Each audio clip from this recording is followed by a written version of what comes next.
Assalamualaikum warahmatullahi wabarakatuh. Alhamdulillah, salatu wassalamu ala rasulillah wa ala alihi wa ashabihi wa mawalahi ila qiyamis sa'ah. Qala ta'ala fil Qur'anil Karim, ya ayyuhalladzina amanu taqullaha haqqa tuqatih wa la tamutunna illa wa antum muslimun. Wa qala rasuluna Muhammad sallallahu alaihi wasallam, ittaqillaha haitsu ma kunta wa atbi sayyi'atal hasanata tamhuha wa khaliqin nasa bi khuluqin hasanin. Ma ba'du, khalil talabah arsyadakum ta'ala, nastamir darsana wa qira'atana li matni Abi Syuja' wa tintahina wa qara'na fil liqa'il qadim fil hajri, bab terkait dengan hajr atau pemblokiran, pembekuan hak untuk mentasarrufkan harta. Nahtul an wa naqra fis sulhi. Qala al-mu'allif rahimahullahu ta'ala rahmatan wasi'atan wa ghafara lahu wa liwalidayhi wa limasyayikhihi wa limasyayikhi masyayikhihi wa nafa'ana bi ulumihi fid dunya wal akhirah. Faslun fis sulhi. Fasal menjelaskan tentang as-sulhu. As-sulhu secara bahasa adalah damai. Secara bahasa adalah damai. Secara istilah, as-sulhu adalah aqdun yahsulu bihi qat'un niza'.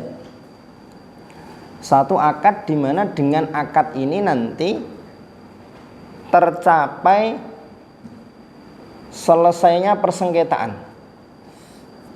Jadi atau simpelnya akad untuk menyelesaikan persengketaan, perselisihan. Jadi namanya as-sulhu, damai. As-sulhu sebenarnya tidak berlaku hanya pada sesuatu yang sifatnya maliyah atau dalam hal yang sifatnya muamalah. Tapi dalam bab munakahat nanti juga ada namanya as-sulhu. Seperti yang sudah sama-sama antum hafal ayatnya, kalau ada seorang istri yang nusyuz, dia durhaka sama suaminya, maka cara mengingatkannya yang pertama adalah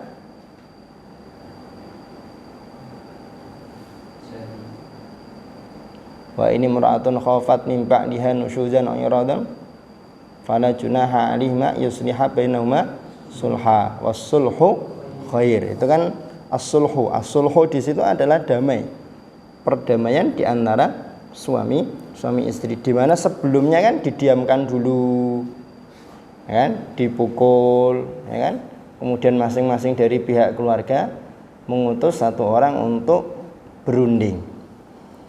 Dalam bab jihad pun ada as-sulhu, perdamaian atau nanti timbul perjanjian antara kaum muslimin dengan musuhnya, orang-orang musyrik atau orang-orang kafir.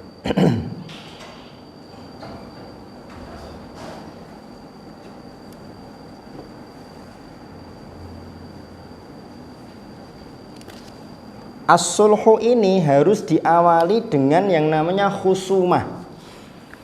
Jadi kalau tidak ada khusumah, tidak bisa ada akad as-sulhu. Jadi as-sulhu ini sebelumnya sudah ada namanya al-khusumah. Mana al-khusumah? Al-khusumah gimana? Pertengkaran atau perselisihan dan lain sebagainya yang semakna dengan itu al-khusumah. Contohnya misalkan khusumahnya misalkan kemarin yang sudah kita pakai contoh namanya siapa? Dimas sama Hanif ya. Yang lain sekarang Hamzah, Yori. Gak apa-apa kan?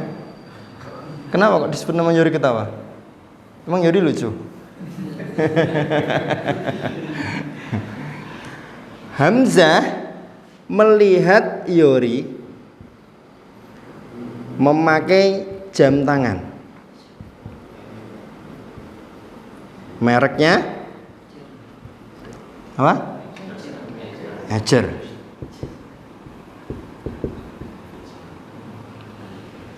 Ketika Hamzah melihat Yori mengenakan jam tangan merek Ejer, Hamzah bilang, itu kan jam saya. Itu kan jam saya 2 hari yang lalu hilang kayak gitu. Tak taruh di atas lemari nggak ada. Ini jam saya itu yang kamu pakai.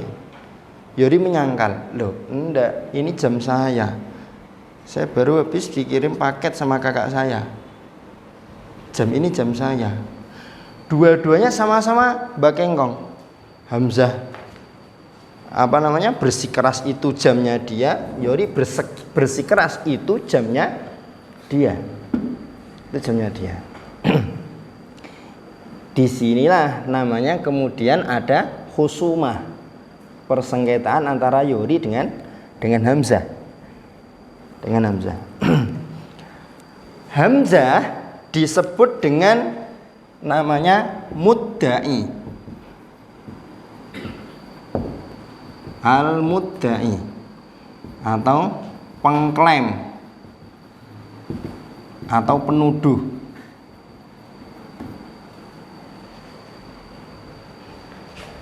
Yori disebut dengan mudda'a.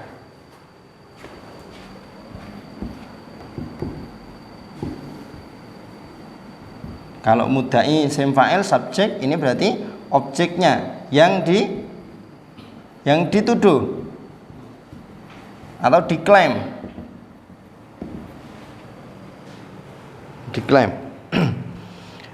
Berikutnya nanti ada yang namanya musolah anhu.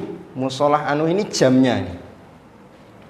Jamnya ini disebut dengan musolah anhu. Al musolah anhu. Nah, ini nanti yang menjadi objek as-sulhu. Yang dipersengketakan kan jamnya, ya kan? Maka nanti akad as-sulhu ini objeknya adalah jam tangan atau jam tangan ini, merek Ejer ini, jam tangannya. Nah, kalau dua-duanya masih bersikeras, Hamzah mengaku itu jamnya dia, Yori mengaku itu jamnya dia, sama-sama masih bersikeras, berarti belum ada yang namanya as-sulhu. Tapi kalau salah satunya sudah ikror, sudah legowo, barulah di situ nanti ada namanya as-sulhu, damai.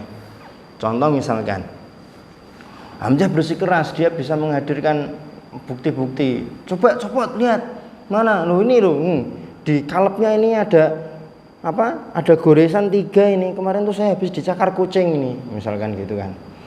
Akhirnya Yori kemudian oke, ya sudah kalau gitu, ini saya sebenarnya masih yakin ini jam ini punya saya, tapi ya sudah, karena kamu bersikeras seperti itu, gini aja, jam ini tak kasih kamu, tapi kamu ganti jam ini dengan barang yang lain, misalkan gitu. Lu gimana? Itu milik saya kok. Ya pokoknya jam ini tak kasih kamu kalau kamu mau ngasih ganti barang yang lain. Ya sudah kalau gitu, tasku tak kasih kamu, tapi jamnya kembalikan ke saya. Akhirnya kemudian si Hamzah memberikan tas sebagai ganti dari jam. Nah, tas ini disebut dengan al-musolah alaihi.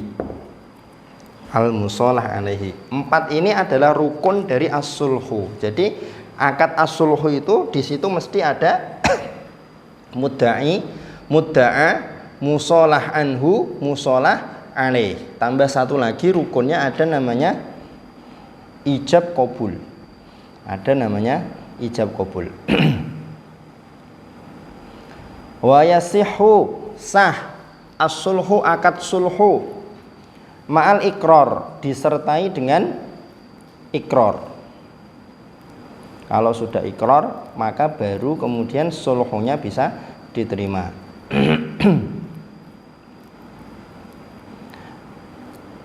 Fil amwali, terkait dengan harta. Wa ma afdho ilaiha, afdho di sini terjemahnya yakunu, dan sesuatu yang bisa menjadi harta. bisa menjadi harta. Contohnya apa? Sesuatu yang dia bisa berubah menjadi harta. Memaafkan dalam kasus kisos, ya kan? Keluarga korban kalau memaafkan, ya sudah kalau gitu kami maafkan, nggak jadi dikisos. Akhirnya kan yang mau dieksekusi sebagai ganti dari kisos apa? Membayar diat kan? Membayar diat. Wa huwa nau'ani, as-sulhu ini ada dua macam. Ibro'un, yang pertama ibro', membebaskan sama sekali. Wa mu'awadhatun, yang kedua adalah mu'awadhah. Mu'awadhah itu ada pertukaran. Mu'awadhah ada pertukaran. Fal ibra'u, yang dimaksud dengan ibra' iqtisaruhu min haqqihi ala ba'dihi,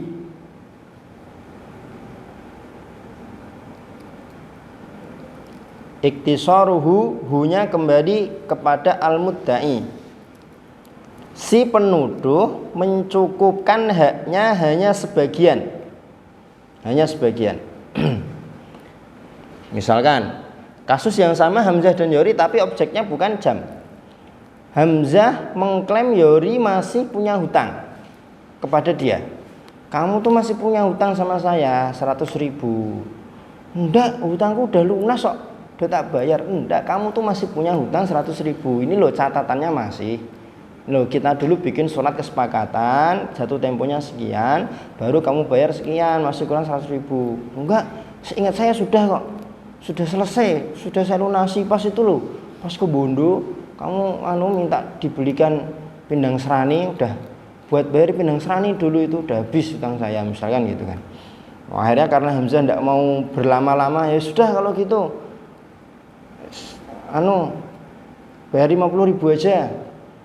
Si Yori, daripada lama-lama, seingat dia sudah selesai, ya sudah nggak apa-apa kalau gitu, nih tak kasih 50.000. Nah, artinya kan Hamzah menuntut hak 100.000, tapi dia mencukupkan hanya 50.000. Nah, ini maksud dari ibro, iktisaruhu min haqqihi ala ba'dihi.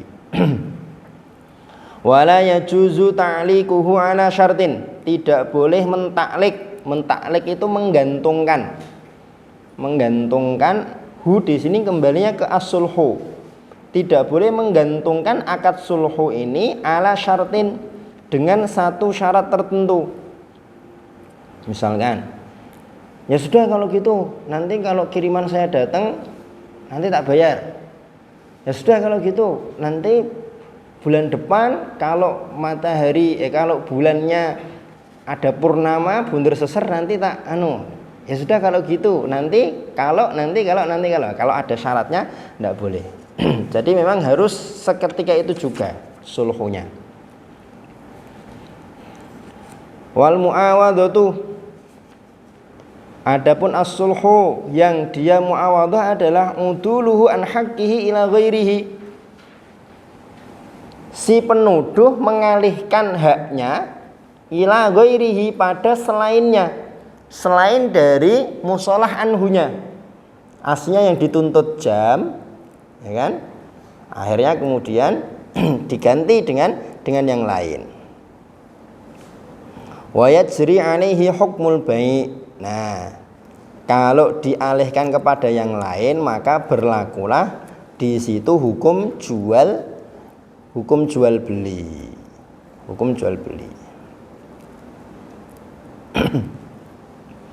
Ini kalau ada sengketa apa, nanti bisa pakai akad as-sulhu. Sudah sama-sama legowo, sama-sama damai. Yang penting tadi sudah ada ikrar dulu. Kalau sudah ikrar berarti ya sudah berpindah kepemilikannya.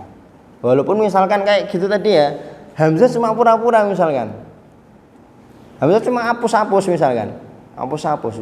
Itu jam saya kan? Jam saya itu misalkan gitu. Karena dia pintar ngomong, pintar retorika, akhirnya si Yori terpojok. Kemudian Yori ikrar, ya sudah. Ya emang benar ini jam kamu. Nah, ketika Yori sudah ikrar, maka jamnya itu sudah berpindah kepemilikan kepada si Hamzah. Terus gimana kan? Sebenarnya bukan milik Hamzah. Ya berarti Hamzah nanti yang kena dosa, yang dapat dosa. Jadi dalam Islam tuh tidak terus digali sampai ruwet ini enggak. Gitu. Ya sudah, kalau memang sudah sulhu, sudah ikrar, ya sudah. Adapun nanti apa yang ada ternyata di balik itu nanti diserahkan kepada Allah Subhanahu wa taala. Wa yajuzu, masuk kaitannya pembahasan as-sulhu adalah ini. Nanti pembuatan terop atau balkon. Wa yajuzu, diperbolehkan lil insani, bagi seseorang, ayyusyri'a rawshanan, untuk membuat rawshan. Rawshan itu balkon atau terop.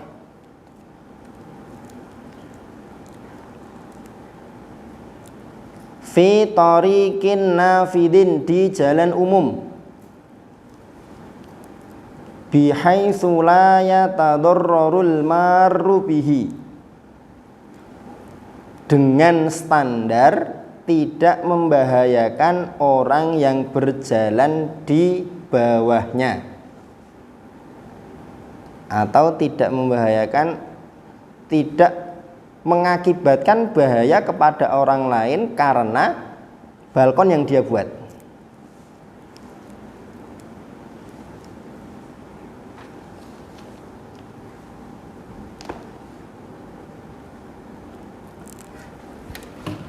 Contohnya gini.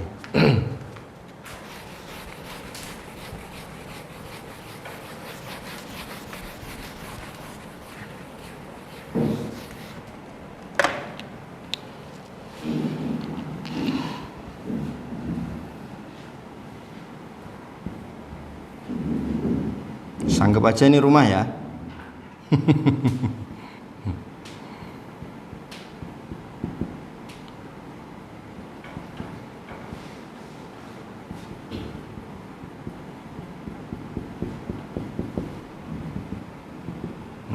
Ini kan jalan. Rumah ini dia rumahnya di tingkat 2. Lantai 2 dia pengen bikin balkon, teras. Teras lantai 2-nya boleh dimajukan sampai di atas jalan. Yang penting standarnya apa? Tidak membahayakan orang yang lewat. Misalkan jalan ini kemungkinan dilewati oleh truk bermuatan, ya berarti truk bermuatan itu tingginya seberapa? Balkonnya tidak boleh menghalangi itu. Paham maksudnya? Nah gitu. Kemudian nanti ya tentunya aturan-aturan dan adab-adabnya di balkon yang tidak boleh buang sampah ke bawah, buang air mie ke jalan dan lain sebagainya, itu udah adab standar lah.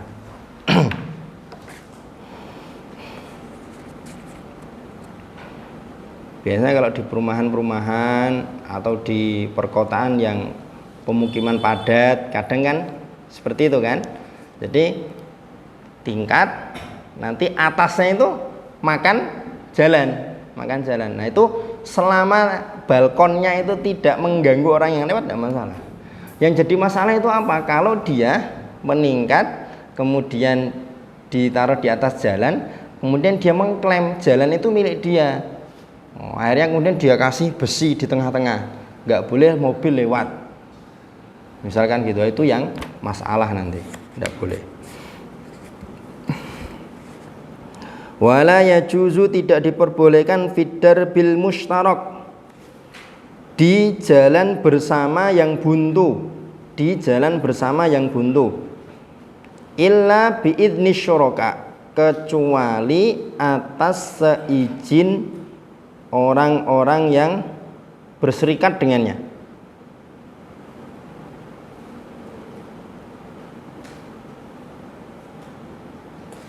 Misalkan ini kan jalannya umum tadi ya. Kalau darbul mustarak itu di sini buntu, pagar ini, misalkan pagar ya. Ini kan buntu nih. Ada satu rumah lagi. Sini ada satu rumah lagi. Nah, kalau rumah ini mau bikin balkon yang dia lewat jalan sini, dan sini, maka dia harus minta izin kepada ini dan ini. Karena yang dia buat akan dilewati oleh ini dan ini. Paham maksudnya? Kalau ini yang buat berarti dia izin ke sini apa enggak usah? Enggak usah, izinnya kepada ini. Kalau dia yang bikin, ini yang bikin, enggak perlu izin karena dia rumah yang paling ujung. Artinya yang dia buat tidak dilewati oleh orang lain. Hanya dia sendiri yang pakai. Paham ya? Nah, gitu. Illa bi'idni syuraka. Syuraka di sini maksudnya adalah kalau dia yang bikin syurakanya ini sama ini. Karena jalan ini jalan mustarok, jalan milik bersama.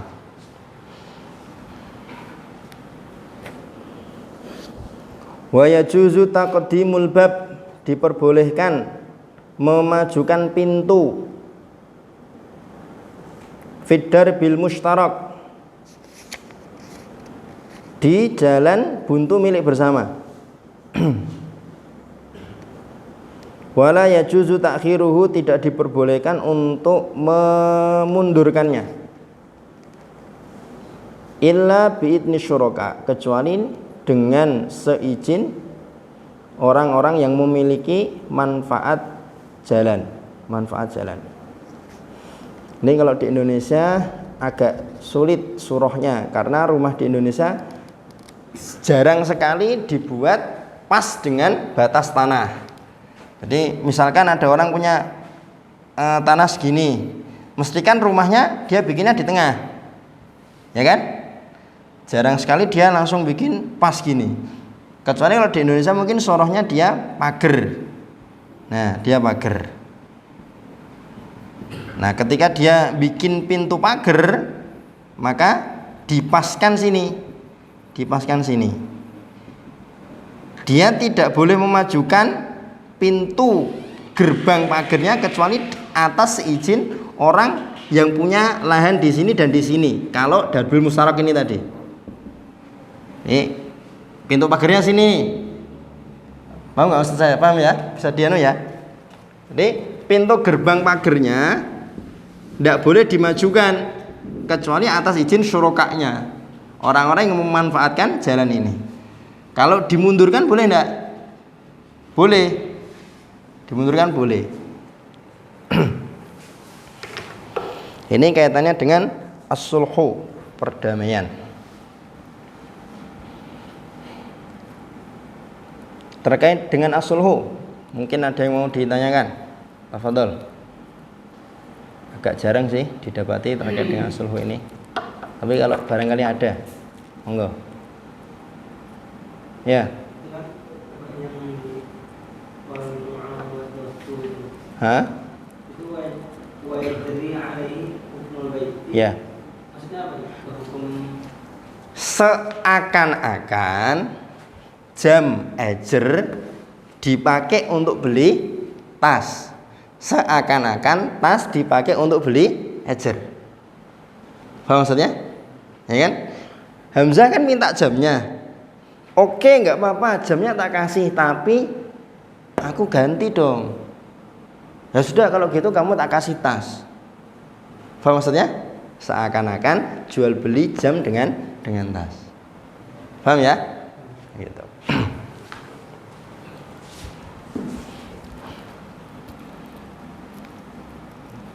Yang pasti tidak boleh kita memakan harta orang lain dengan jalan yang batil. Ada lagi? Kalau tidak ada, kita ke hawalah. Hawalah ini yang sering terjadi. Faslun fil hawalah. Menjelaskan tentang hawalah.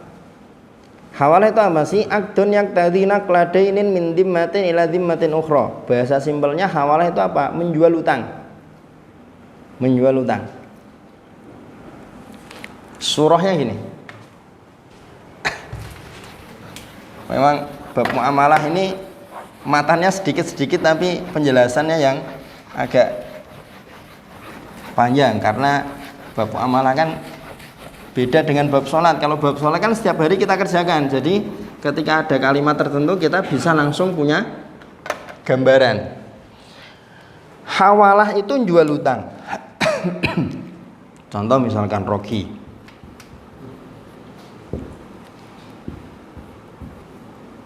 dia punya hutang kepada Siapa? Hanafi. Berapa Pi hutangnya Rocky Pi?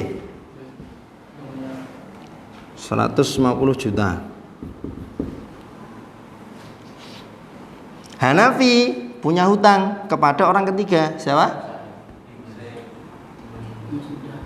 Osama. Ose. Hanafi punya hutang kepada Osama berapa mah? Hah? 3 juta. Sedikit kali. 125.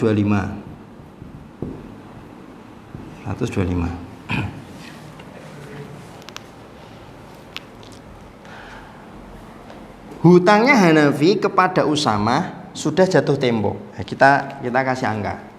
Ini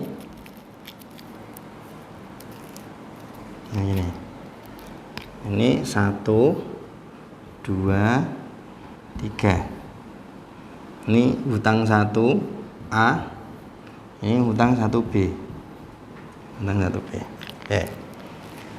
Hutangnya Hanafi kepada Usama sudah jatuh tempo. Akhirnya Usama nagih kepada Hanafi 125 juta.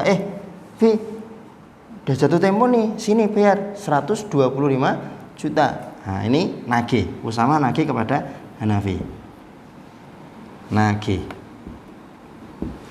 Hanafi belum punya uang.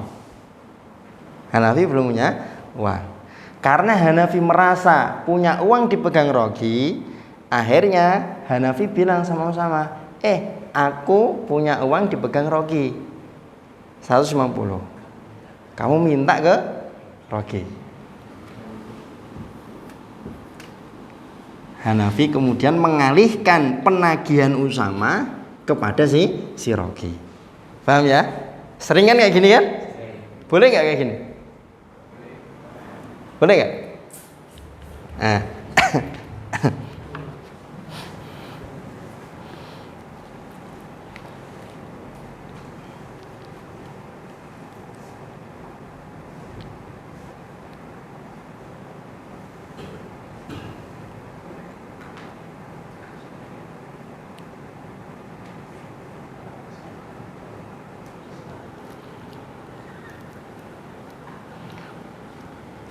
Hanafi namanya muhil,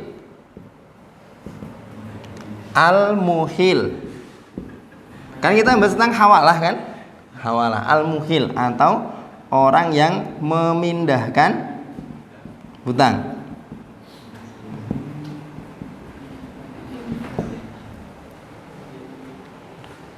Kemudian si Rocky namanya muhtal, al-muhtal, yang dipindah hutangnya. Aslinya hutangnya kepada Hanafi, tapi dipindah hutangnya menjadi kepada Usama. Usama namanya dalam fikih disebut dengan al-muhal alaih. Al-muhal alaih, yang diambil hutang.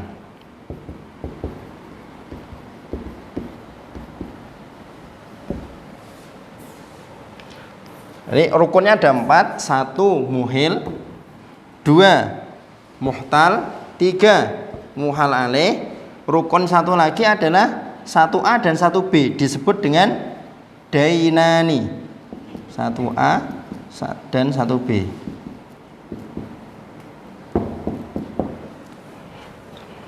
Surahnya kayak gitu, baru kita baca matannya biar nanti nggak bingung.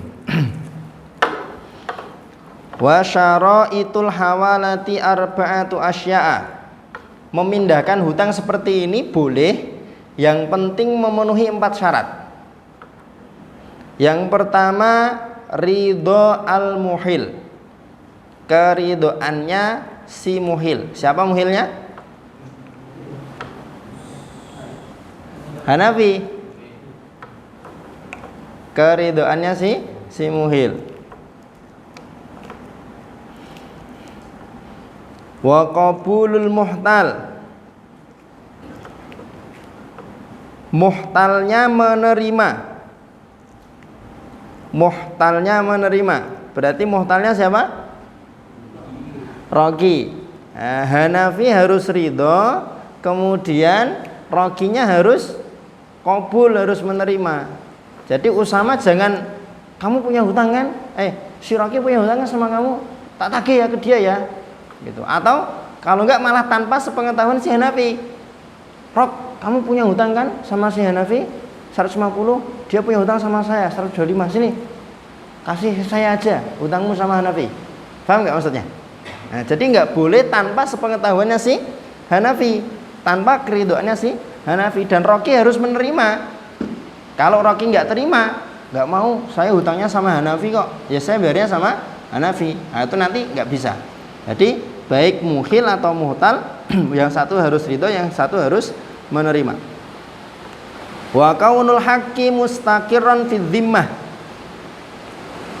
haknya atau hutang itu betul-betul sudah terjadi, betul-betul sudah ada hutang, betul-betul sudah ada hutang. Wattifaku ma fi dhimmatil muhil, ada kesesuaian fi dhimmatil muhil, tanggungannya muhil. Tanggungannya muhil berarti hutangnya Hanafi, wal muhal alaih, dan Usama. Jadi uangnya Hanafi yang dibawa Roki sama hutangnya Hanafi kepada Usama itu harus cocok, harus sesuai. Ketika diakatkan itu harus sesuai, harus benar. Fil jinsi, jenisnya, wan nau'i, macamnya, wal hulul, jatuh temponya, wat takjil, dan jarak tempo.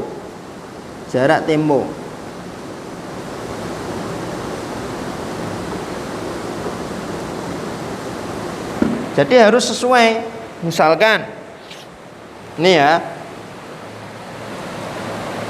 Usama si Hanafi pengen mindahkan utangnya ini kan 125 juta. Nah, tinggal diakatkan berapa. Kalau full 125 juta ya berarti nanti Usama nagihnya 125 juta. Kalau yang disepakati Hanafi dengan Usama 50, ya Usama nagihnya ke Roki 50. Paham ya? Nah, gitu. Jadi harus sesuai.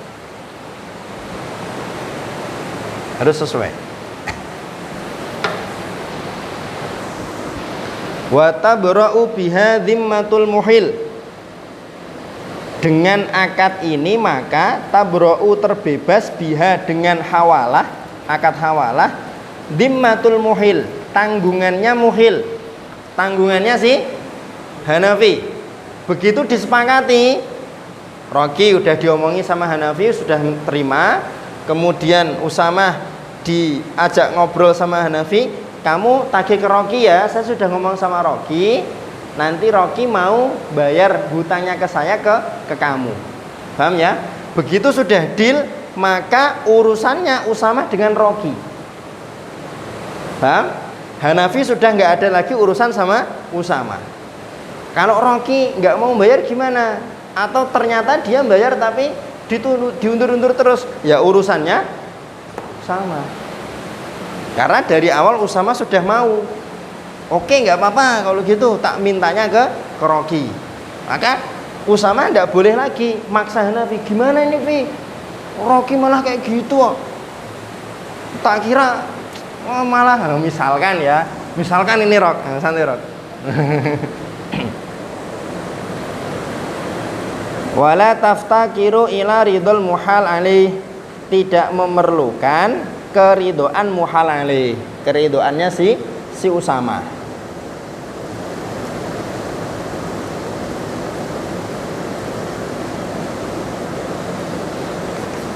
Ini kaitannya dengan hawalah. Tafadhol, kalau ada yang mau didiskusikan kaitannya dengan hawalah, pemindahan hutang.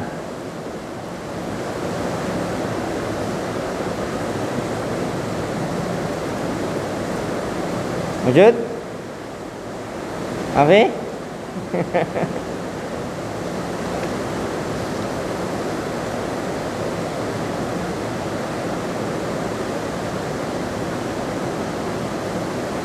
Gak ada?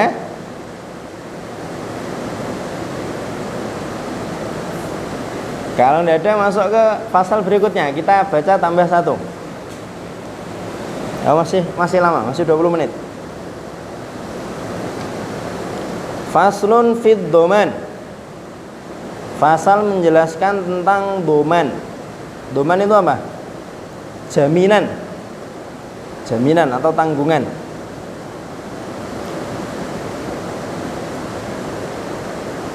Kalau bahasa simpelnya, doman itu menanggung hutangnya orang lain. Menanggung hutangnya orang lain. Misalkan Dimas ngutang ke saya. Ngutang ke saya. Kan?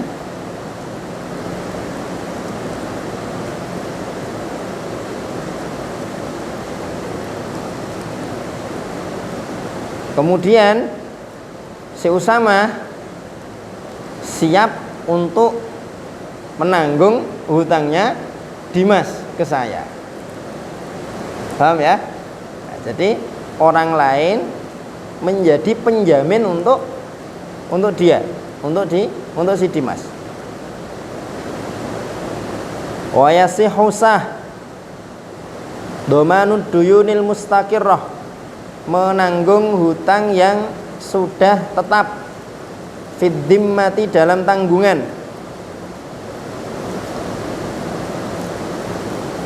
Idza ulima qadruha, apabila diketahui kadarnya.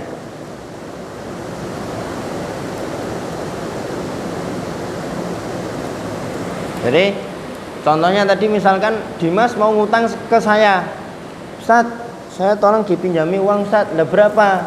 5 juta. Duh, gede piye yo? Sembaleke ora yo, misalkan gitu ya, misalkan. Oh, akhirnya kemudian karena Usama melihat keraguan saya, Usama bilang, "Enggak apa-apa, Tad, dipinjemin aja. Saya siap nanggung hutang yang nanti antum berikan kepada Dimas." Kan gitu. Jadi surahnya Dimas.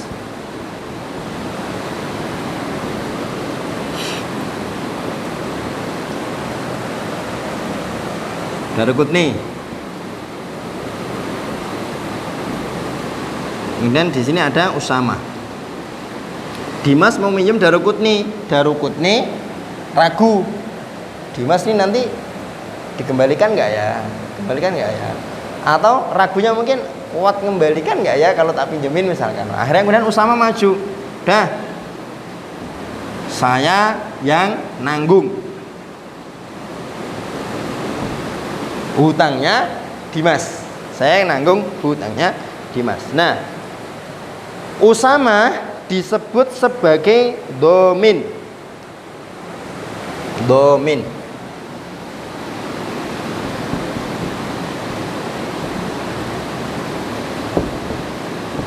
Orang yang nanggung. Dimas disebut dengan madmun anhu, yang ditanggung.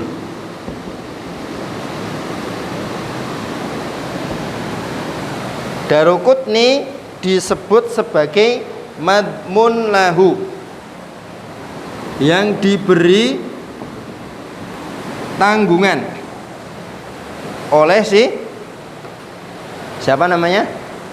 Usama. Nanti lafalnya disebut dengan sigot. Lafal apa tanggungannya si Usama kepada Daruqutni. Kenapa? Ya. Hah? Enggak. Idza ulima qadruha, kalau diketahui jumlahnya, berarti Dimas mau ngutang berapa? Misalkan 50 juta.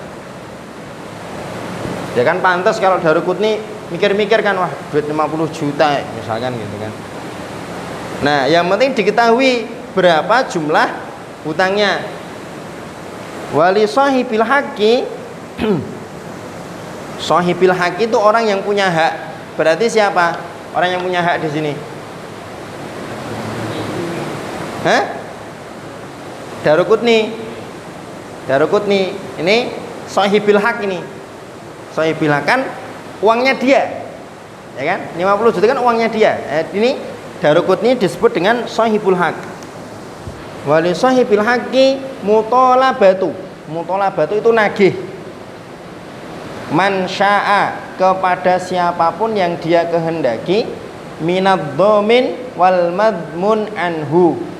Ketika sudah jatuh tempo, misalkan akadnya Dimas ini sampai tanggal 14 Desember, hari ini kan ditunggu-tunggu kok nggak bayar-bayar ini. Nah, maka Daruqutni boleh nagih kepada Dimas, boleh nagih kepada Usama. Usama nanti nggak boleh mangkir. Loh, yang pinjam kan Dimas, dia yang pakai uangnya, kenapa kamu nagihnya ke saya? Loh, kan kamu dulu sudah berani jamin,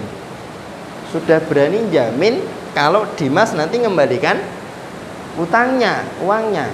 Nah, maka si Usama juga berkewajiban untuk membayar 50 juta kepada si Daruqutni.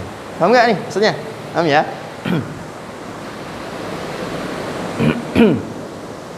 Idza kana ad-dhamanu ala ma bayyana. Kalau tanggungannya sebagaimana sudah dijelaskan. Artinya sesuai dengan kadarnya itu tadi. Wa idza gharima, apabila telah melunasi ad-dhaminu, si penanggung, si penjamin. Siapa dominnya? Usama. Dimas kan yang utang kan Dimas. Daruqutni nagih ke Usama. Usama sudah bayar, dilunasi sama Usama 50 juta kepada Daruqutni. Wa idza gharima ad-dhamin, kalau si penanggungnya sudah melunasi kepada sahibul haq, roja'a 'alal madmuni anhu, tinggal Usama nanti nagihnya kepada Dimas.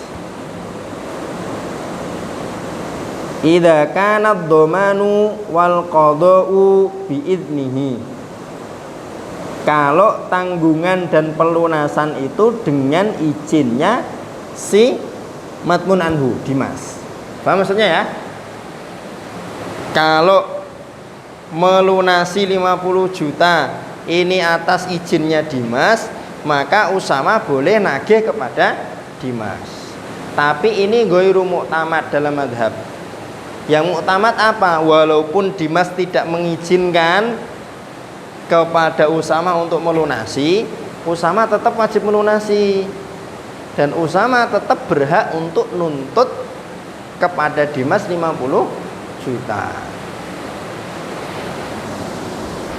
Wala yasihhu dhamanul majhul, tidak boleh menanggung hutang yang majhul, tidak diketahui berapa banyaknya. Mas, pokoknya aku yang jamin, berapapun hutangmu pokoknya. Jebule malah hutangnya 1000 triliun. Wala malam yajib, dan sesuatu yang belum tetap atau belum menjadi hutang. Illa darokal mabi, kecuali darokal mabi.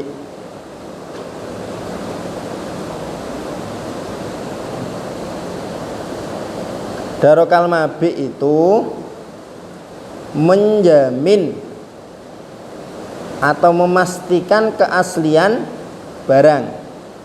Menjamin atau memastikan keaslian barang. Misalkan darokal mabi ya, contoh darokal mabi itu gini. Dimas beli handphone ke saya, ya kan? Dimas ragu, nih handphonenya Ustaz Farid nih asli apa enggak gitu kan? Orang nggak pernah jual handphone kok tiba-tiba jual handphone. Yang jual handphone biasanya Ustaz Haris kan. Mau tiba-tiba Ustaz Farid jual handphone ini asli apa enggak itu kan. Akhirnya kemudian siapa? Farid karena dia merasa punya nama sama saya, akhirnya dia menjamin, santai Dim, saya tahu Ustaz Farid itu jualnya mesti handphone asli. Nah, dia yang menjamin keaslian handphone yang saya jual. Dah, akhirnya kemudian dibeli bawa pulang, dibuka ternyata tidak asli. Maka Farid punya kewajiban untuk mengembalikan barang yang dibeli oleh Dimas kepada saya, atau mengganti barang yang sudah dibeli sama si Dimas. Itu namanya darokal mabit. Nah, kita tambah satu, kafalah ini cuma satu baris. Faslun fasal fi kafalatil badan, terkait dengan kafalatul badan. Kalau doman tadi kan nanggung, ya kan, nanggung atau jamin dalam arti siap untuk ikut melunasi, ya kan. Kalau kafalah itu maknanya dia pasang badan untuk mendatangkan badan, di waktu dan di tempat tertentu. Artinya gini, saya hapus ininya.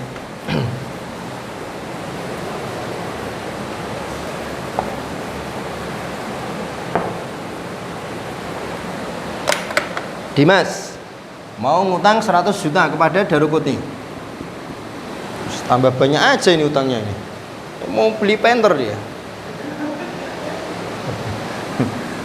Daruqutni ragu. Wah, ini gimana?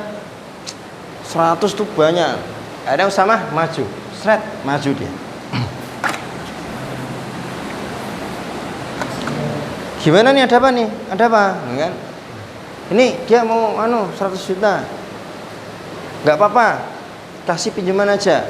Sepakati waktu jatuh temponya kapan, pembayarannya di mana.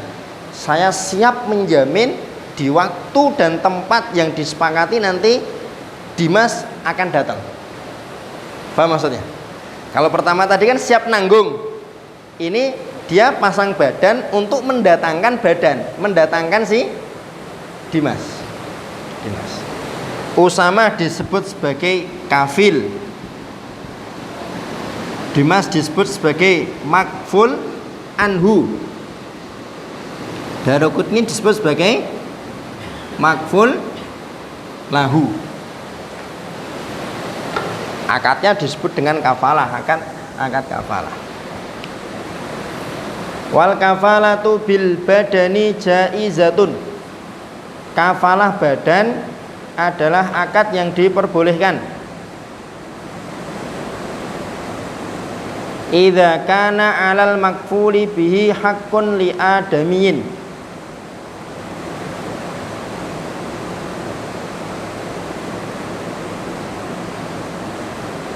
Idza kana 'alal makful, kalau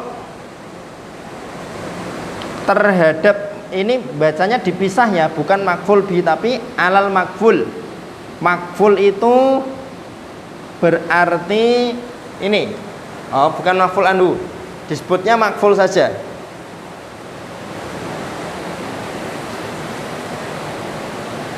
Idza kana alal makful, kalau atas si Dimas bihi dengan badannya, hakun li adamiyin, ada hak adami, ada hak 100 juta miliknya si Daruqutni. Jadi tidak apa-apa Usama mengkafil si Dimas kepada Daruqutni kalau memang si Dimas ini betul-betul punya hak atau punya tanggungan kepada Daruqutni. Dan ini hak adami di sini maksudnya tidak hanya sekedar hutang, kisos misalkan, atau had qadhaf misalkan. Jadi tidak hanya hutang, perkara-perkara lain yang sifatnya ada hak adami di situ juga boleh untuk dijamin.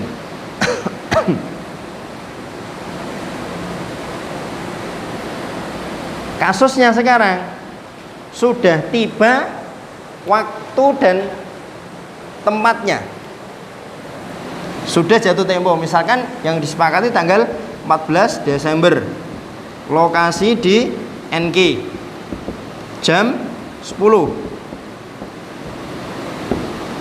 Dan nih, ketika sudah tiba hari, lokasi dan waktunya, Dimas nggak datang.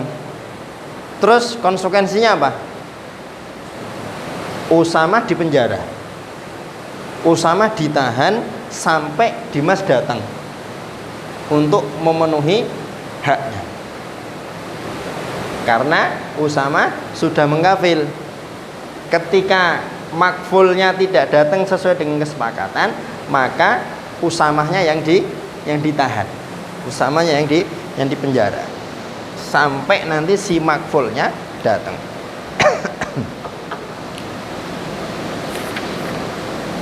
Begitu as-sulhu, al-hawalah, ad-dhaman, kafalatul badan. Tafadhol kalau ada yang mau didiskusikan.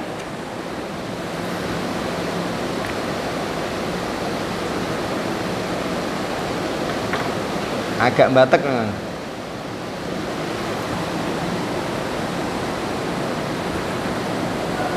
Ya.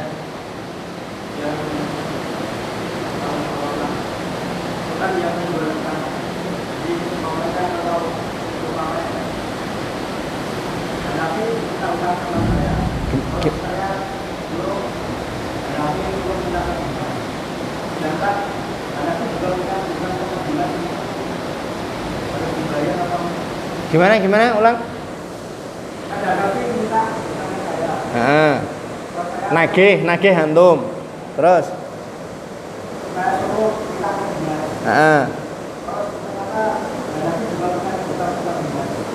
punya urusan sama Dimas. Oh, itu bayar dulu atau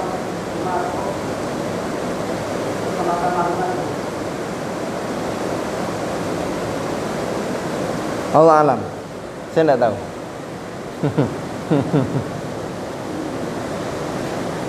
Ya.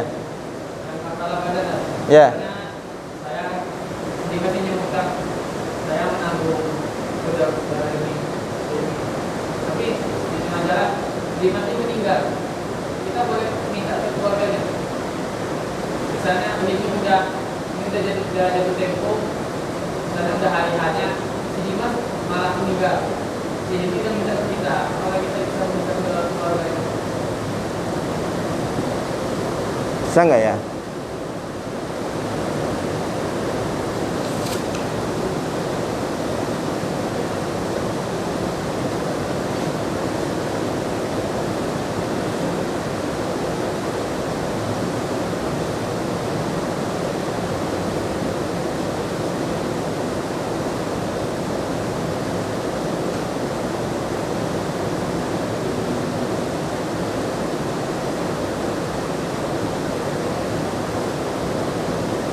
Kalau di sini sih ketika makfulnya meninggal dunia, maka si kafilnya sudah terbebas dari tanggungannya dia.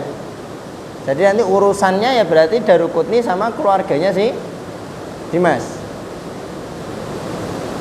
Gitu. Kan di sini kan lafalnya waya berul kafil. Ini kafil Usama terbebas dari tanggungannya, dari jaminannya, bitaslimil makful fi mahalit taslim, ketika makful sudah menyerahkan atau menunaikan kewajiban dia sesuai dengan kesepakatan. Fa illam yahdurhu habasa ila ayyata'adzara ihdurul makful. Kalau dia tidak bisa menghadirkan makful, maka kafilnya ditahan. Kecuali kalau berudzur tidak bisa menghadirkan makful bimautin, karena meninggal dunia, au jahlin bimahallihi, atau tidak diketahui lokasinya si Dimas ini di mana. Ternyata kabur dia, pergi ke Swedia. nggak tahu nyari apa.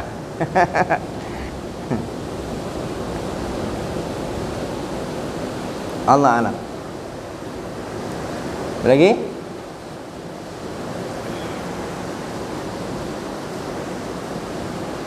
Sud?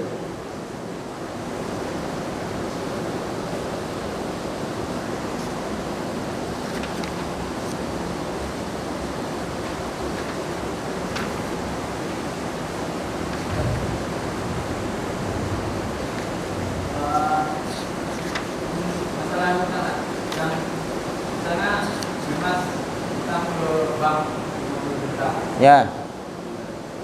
Tapi akadnya itu mobil, akad. Kalau misalnya utang tidak dibayar, mobil ditarik. Kemudian waktu mobil ditarik, si Dimas utang lagi ke bank. Tapi jaminannya itu belum dikasih ke bank. Jaminan ada jaminan pertama kan mobil, jaminan keduanya belum dikasih.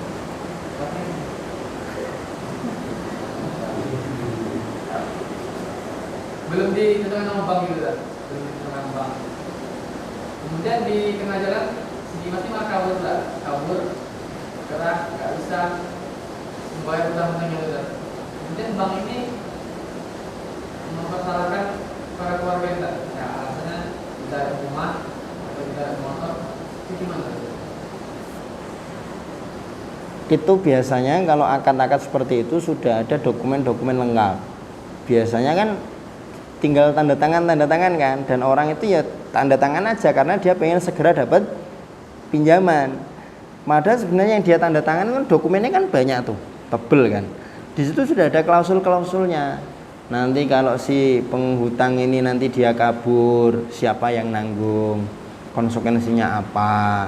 Kalau dia telat berapa bulan tidak bayar, nanti konsekuensinya apa? Itu sudah ada. Dan itu nanti bank punya kekuatan hukum karena yang dokumen yang ditandatangani itu di atas materai. Biasanya kan gitu, seringnya gitu. Nah, kalau kaitannya dengan bank sih biasanya setahu saya yang berlaku akan seperti itu.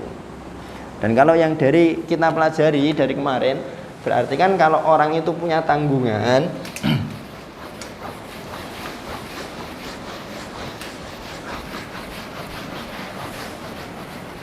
ada beberapa solusi. Kalau orang itu punya hutang, maka ada beberapa solusi. Satu bisa dengan rohen. Apa rohen kemarin? Apa rohen kemarin?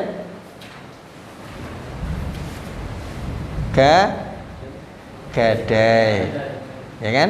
Bisa dengan gadai. Jadi 10 juta sudah supra berarti kan, misalkan gitu. Atau ada solusi lain namanya doman. Doman juga bisa kan?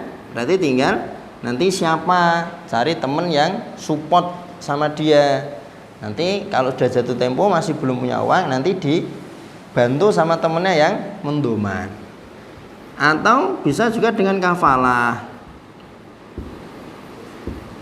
Atau kalau sama-sama punya hutang tapi hutangnya kayak gitu tadi kan muter, sama-sama punya hutang semua, gitu kan? Pakai namanya hawalah. Kan gini. Adapun hari ini misalkan ada orang beli motor secara kredit, kemudian sudah tidak apa-apa, tapi untuk sementara BPKB-nya kita tahan, tidak langsung kita serahkan. Itu sebenarnya tidak masuk dalam 4 ini. Dia masuknya adalah wasiqah. Wasiqah itu apa ya? Ya sekedar bentuk bukti iktikad baik si pembeli dia akan melunasi angsurannya. Kan gitu. Penjual juga butuh. Gimana nanti kalau ternyata si pembeli tidak bisa selesai angsurannya? Kan dia butuh sesuatu yang menenangkan hati dia. Kok ternyata memang di tengah jalan tidak mampu menyelesaikan, kan dia masih megang BPKB-nya. Kalau orang itu udah megang STNK plus BPKB kan motor atau mobil bisa dijual, ya kan? Kan gitu. Yang enggak ada BPKB-nya juga bisa dijual sih, cuma kan harganya kan jatuh jauh banget. Kan gitu. Allah alam. Masih? Kalau masih satu lagi tafadhol. Kalau masih ada.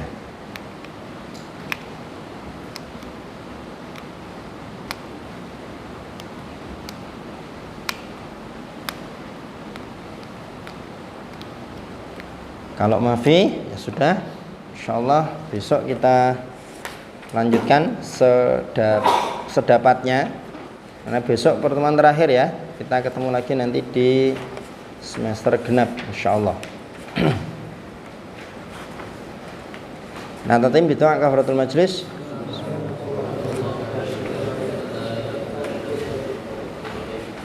Assalamualaikum warahmatullahi wabarakatuh.